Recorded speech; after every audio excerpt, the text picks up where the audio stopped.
தமிழ்நாடு, புதுவை மற்றும் காரைக்கால் பகுதிகளில் பரவலாக மழை பெய்துள்ளது. அதிகபட்சமாக கடலூர் மாவட்டம், லாஸ்பேட்டை மற்றும் மயிலாடுதுறை மாவட்டம் கொள்ளிடத்தில் தலா 6 சென்டிமீட்டர் மழை பதிவாகியுள்ளது. இன்று தமிழகத்தின் சில இடங்கள், புதுவை மற்றும் காரைக்கால் பகுதிகளில் இடிமின்னலுடன் கூடிய மிதமான மழைக்கு வாய்ப்பு உள்ளது. சென்னையின் சில பகுதிகளில் மிதமான மழை பெய்யக்கூடும் என கணித்துள்ள வானிலை மையம், தமிழக கடலோர பகுதிகள், மன்னார் வளைகுடா மற்றும் குமரிக்கடல் பகுதிகளில் மீனவர்கள் மீன்பிடிக்க செல்ல வேண்டாம் என அறிவுறுத்தியுள்ளது.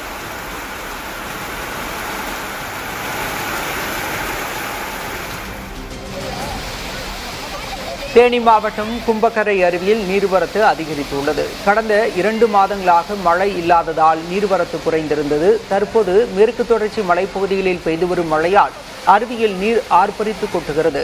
இதனால் அருவியில் குளித்து சுற்றுலா பயணிகள் மகிழ்ச்சி அடைந்தனர்.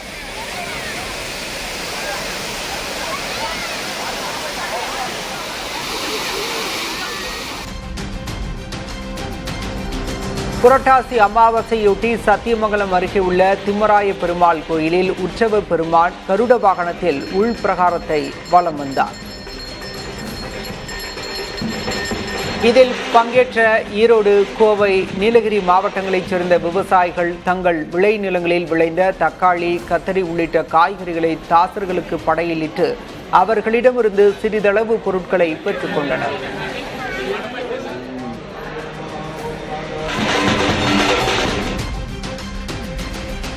பாளையங்கோட்டை ஆயிரத்தம்மன் கோயிலில் தசரா விழா கொடியேற்றத்துடன் தொடங்கியது. முன்னதாக அலங்கரிக்கப்பட்ட கொடி, பட்டம், யானை வாகனத்தின் மீது ஊர்வலமாக எடுத்து வரப்பட்டது. கொடிமரத்திற்கு சிறப்பு பூஜைகள் செய்யப்பட்டு மகா தீபாராதனை காண்பிக்கப்பட்டது.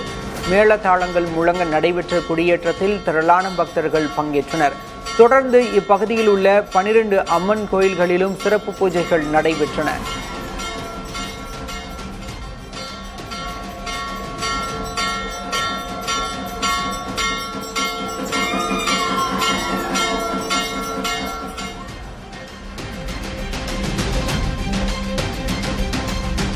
கர்நாடகாவில் பெய்து வரும் கனமழையால் ஓசூர் அடுத்த கெலவரப்பள்ளி அணைக்கு நீர்வரத்து வினாடிக்கு 1368 கனஅடியாக அதிகரித்துள்ளது. அணையின் பாதுகாப்பு கருதி உபரி நீர் அப்படியே 5 மதகுகள் வழியாக வெளியேற்றப்படுகிறது. இதனால் தென்பெண்ணை ஆற்றில் வெள்ளப்பெருக்கு ஏற்பட்டுள்ளதால் கரையோர மக்களுக்கு 2வது நாளாக வெள்ள அபாய எச்சரிக்கை விடுக்கப்பட்டுள்ளது. அணையின் மொத்த கொள்ளளவான 44.28 அடியில் தற்போது 41.33 அடி நீர் நிரம்பியுள்ளது.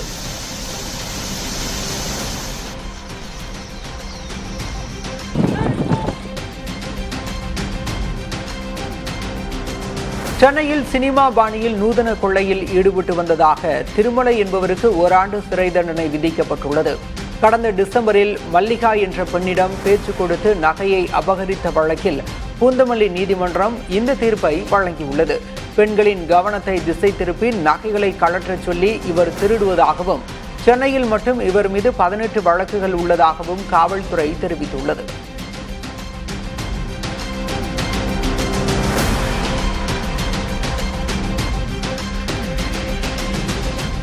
வார விடுமுறையை முன்னிட்டு நீலகிரி மாவட்டம் உதகையில் சுற்றுலா பயணிகள் குவிந்துள்ளனர். ஊட்டியில் படகு இல்லத்தில் சுற்றுலா பயணிகள் மிதி படகு, துடுப்பு படகுகளில் உற்சாகமாக பயணித்தனர். அரசு தாவரவியல் பூங்காவில் இதமான காலநிலையை அனுபவித்து புல்வெளியில் விளையாடி மகிழ்ந்தனர். உள்நாட்டு மற்றும் வெளிநாட்டு சுற்றுலா பயணிகளின் வருகை அதிகரித்துள்ளதால் ஊட்டி களை கட்டியுள்ளது. தமிழக கேரள எல்லையான களியக்காவிளியில் நவராத்திரி விக்கிரக ஊர்வலத்தை கேரள ஆளுநர் உள்ளிட்டோர் வரவேற்றனர்.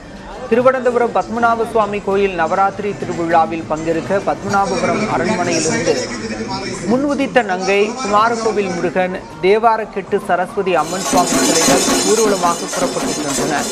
களியக்காவிளியில் கேரள ஆளுநர் ராஜேந்திர விஸ்வநாத ஆர்கல் தலைமையில் தமிழக கேரள காவல்துறையினர் துப்பாக்கி ஏந்தி அணிவகுப்பு மரியாதை செலுத்தி வரவேற்பு அளித்தனர்.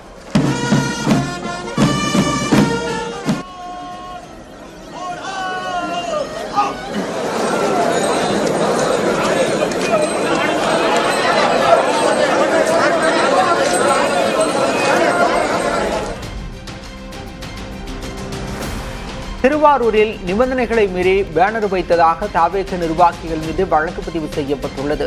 தவிக தலைவர் விஜயின் பரப்புரைக்காக அக்கட்சி நிர்வாகிகள் திருவாரூர் நகரின் பல்வேறு இடங்களில் பேனர் வைத்திருந்தனர். இந்த நிலையில் நிபந்தனைகளை மீறி பேனர் போர்டுகள் வைக்கப்பட்டதாக தவிகவின் மாவட்ட மற்றும் நகர நிர்வாகிகள் இருவர் மீது வழக்கு பதிவு செய்யப்பட்டுள்ளது.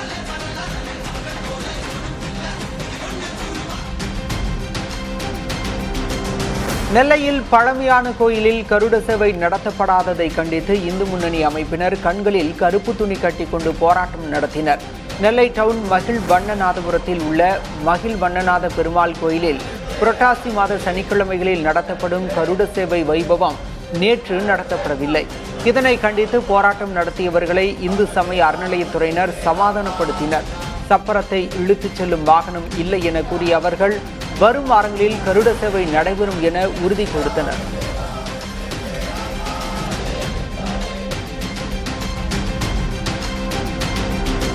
பாமக தலைவர் அன்புமணி நாகூர் தர்காவில் வழிபாடு மேற்கொண்டார். 100 நாட்கள் நடைபயணம் மேற்கொண்டு வரும் அவர் கும்பகோணத்திலிருந்து நாகை மாவட்டம் வந்தடைந்தார். இந்நிலையில் நாகூர் ஆண்டவர் தர்காவுக்கு சென்ற அன்புமணிக்கு தர்கா நிர்வாகம் சார்பில் தொப்பி அணிவித்து பாரம்பரிய முறைப்படி வரவேற்பு அளிக்கப்பட்டது. இதையடுத்து நாகூர் ஆண்டவர் நினைவிடத்தில் அன்புமணி வழிபாடு நடத்தினார்.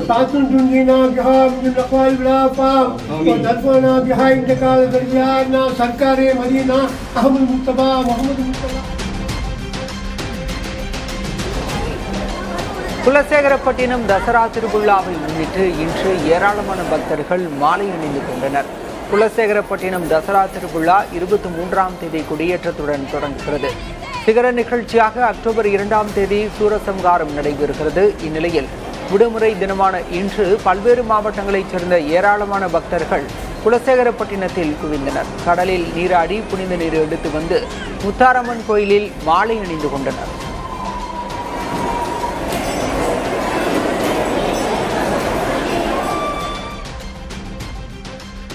இனி இங்க ஆம்புலன்ஸை விட வேண்டாம், வேறு வழியில் மாற்றி விடுமாறு கேட்டுக்கொள்கின்றோம். ரோடெல்லாம் சேர் போட்டாச்சு, இருக்கைகள் போடப்பட்டு விட்டது. இனி ஆம்புலன்ஸையும் மாற்றிவிட்டு அத்தனை வாகனங்களையும் மாற்றி விடுமாறு கேட்டுக்கொள்கின்றோம். நாகர்கோவிலில் திமுக எம்பி கனிமொழி பங்கேற்ற ஓரணியில் தமிழ்நாடு உறுதிமொழி ஏற்பு பொதுக்கூட்டத்தின் போது அவ்வழியே வந்த ஆம்புலன்ஸை கையாளுவதில் மேயர் மகேஷ் கையாண்ட அணுகுமுறை குழப்பத்தை ஏற்படுத்தியது. வடச்சேரியில் நடந்த இந்த நிகழ்ச்சியின் போது ஒலிபெருக்கில் பேசிய திமுக மேயர் மகேஷ் ஆம்புலன்ஸ் உள்ளிட்ட எல்லா வாகனங்களையும் மாற்றுப்பாதையில் அனுப்புமாறு காவல்துறையினரை அறிவுறுத்தினார். ஆம்புலன்ஸாக இருந்தாலும் தயவு செய்து ஆம்புலன்ஸ் கிறிஸ்டோபர் பேருந்து நிலையம் வழியாக அனுப்புமாறு கேட்டுக்கொள்கின்றோம். அது மட்டுமல்ல, இனி நம்முடைய கழக தோழர்கள் பொதுமக்களை அழைத்து வருகின்ற வாகனங்களையும் திருப்பி விடுமாறு கேட்டுக்கொள்கின்றோம். இருசக்கர வாகனங்களையும் தயவு செய்து இனி அங்கேயே நிற்குமாறு கேட்டுக்கொள்கின்றோம்.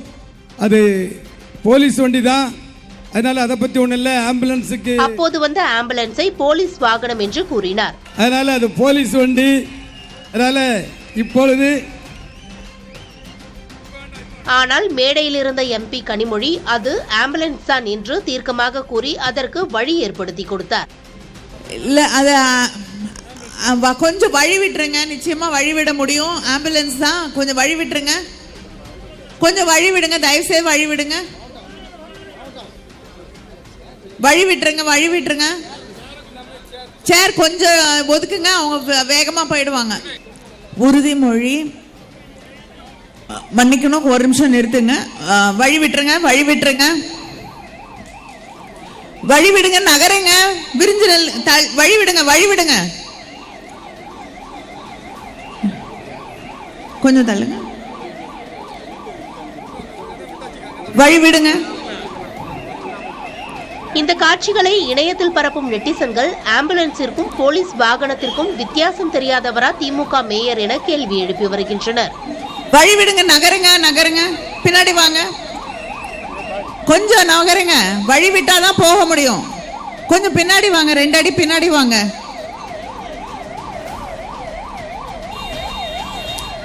காரெல்லாம் கொஞ்சம் எடுங்க.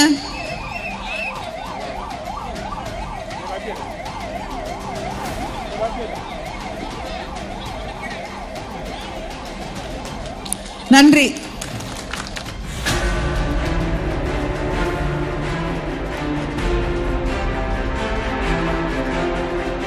தஞ்சாவூரில் உள்ள செவித்திறன் குறைபாடுடையோருக்கான அரசு பள்ளி மிகவும் மோசமான நிலையில் இயங்கி வருகிறது. 100க்கும் மேற்பட்ட மாணவர்கள் தங்கி படிக்கும் இந்த விடுதியில் பாழடைந்த கட்டிடங்கள், சுகாதாரமற்ற சமையலறை மற்றும் கதவுகள் இல்லாத கழிப்பறைகள் என அடிப்படை வசதிகள் ஏதும் இல்லை.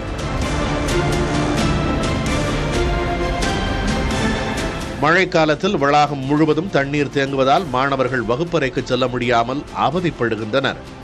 விடுதி காப்பாளர் பணி இடமும் காலியாக உள்ளதால் மாணவர்களின் பாதுகாப்பு கேள்விக்குறியாகி உள்ளது.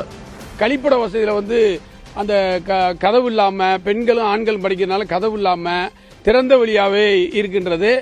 அதே மாதிரி அது ஒரு பாதுகாப்பற்ற நிலையில் இருக்கு. ஏன்னு கேட்டீங்கன்னா, இங்கே பாதுகாக்கக்கூடிய ஹாஸ்டல் வார்டனாக இருக்கக்கூடியவங்க போஸ்டிங் போடாமல் இன்சார்ஜாகவே வச்சிருந்தாங்க. இன்சார்ஜ் இப்போ இல்லை. மாணவர்களின் எதிர்காலம் கருதி அரசு உடனடியாக இந்த சிக்கலை தீர்க்க வேண்டும் என சமூக ஆர்வலர்கள் கோரிக்கை விடுத்துள்ளனர். இதுகுறித்து அதிகாரிகளிடம் கேட்டபோது விரைவில் நடவடிக்கை எடுப்பதாக உறுதியளித்துள்ளனர். புதிய தலைமுறைக்காக ஒளிப்பதிவாளர் டேவிட்டுடன் செய்தியாளர் காதர் உசேன்.